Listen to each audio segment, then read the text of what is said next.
In this video tutorial, we're going to talk about Continuous Channel. Continuous Channel is a new feature that was introduced in release 4.15 that allows you to play back channels across timelines. So I'll go ahead and explain how to take advantage of continuous channels. So as you can see, I got timeline 1 set up with content on all channels as well as timeline 2, and with respect to this configuration, really nothing changes. And if I select this image right here on channel 0 and make it real short, it's still going to play and show throughout the channel since there's no content that comes right after it. So nothing changes with respect to content length on a channel. However, things are different when it comes to the connection of channels between timelines.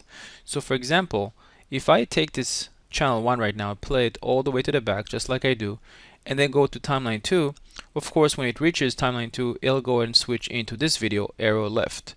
However, if I go and maybe put this arrow left video that it'll start not from the beginning of the channel but maybe halfway through it, what's going to happen now is that the playback will start off with timeline 1 and it will play all the way through, and when it switches to timeline 2 this video will actually continue and play. So in this case our arrow right video will play all the way through timeline 1 and will continue and play into timeline 2 until halfway through when it reaches our second video.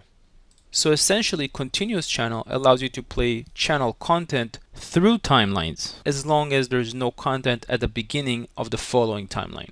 Now, in this scenario, it's pretty simple to set up because you can see that timeline 1 and timeline 2 have the same exact screen division configuration. But what happens if you have timeline 3 that has a different configuration for the screen layout? So let's go ahead and add another timeline called our timeline 3. But this time we'll go ahead and select a different screen division configuration and just add some content. But in this case, we're not going to put the content right off the beginning.